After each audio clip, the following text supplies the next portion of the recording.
You know, hurricane season is right around the corner, and here's a question. Do you have a plan in the event of severe weather or even a natural disaster? Well, joining us now is Cheryl Nelson, disaster preparedness expert, with tips on how to plan and prepare for a severe storm and what we need to have on hand if we are left without power, which we do not like the idea of. But Cheryl joining us now with much more on this. Good morning, Cheryl.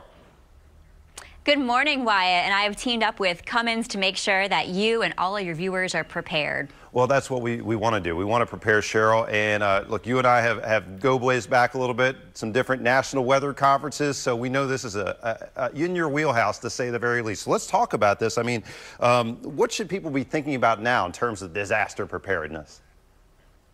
Well, you got to remember hurricane season officially starts on June 1st, and experts are expecting another active season just like 2017.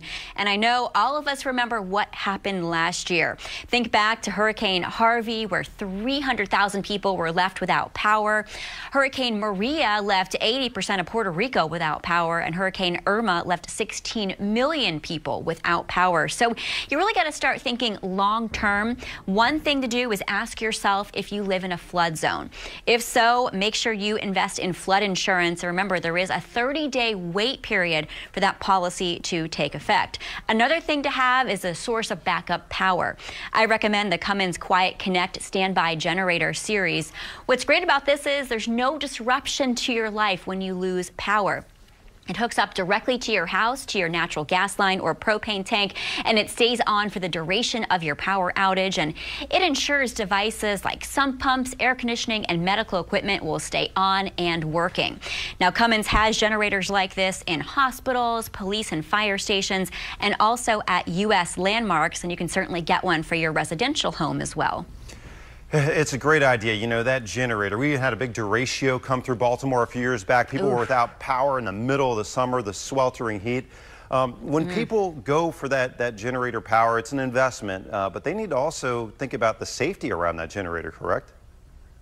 Oh, yeah, absolutely. And it certainly is an investment, but if you think long term, you're actually going to be saving money because you can lose thousands of dollars from a single power outage. Think about the mold remediation, also hotel stays and spoiled food. So with generator safety, if you have a home standby generator, just look around it, make sure there's no debris around that, and test it every now and then to make sure it's working properly. If you have a portable generator, make sure you do not keep that in a garage or basement or on a porch. You want that outside, a good distance away from your home, and store that gasoline in a safe place as well. And then, of course, Wyatt, as you know, you got to make sure everybody in your family has that disaster kit, both at home and in your vehicle. Got to have that disaster kit. We see a lot of it there in front of you. I mean, obviously stock up on the water, the batteries, the flashlights, and if at all possible, think about getting that generator. Last thing real quick, Cheryl, we're just wrapping up here, but where can people head to get more information, some great disaster preparedness tips from you and your sponsors there? You can go to cummins.com/weatherprep for more information. We will do that. Cheryl Nelson, it is great to see you again. We have to meet up again at one of these national weather conferences again. Good to see you here in Baltimore. We do. Yes, I know. Fun times as always, Wyatt. Good to talk to you. We will see you next time. We'll be getting prepared for the big storm season ahead, and we will be back with more Midday Maryland right after this. Stay tuned.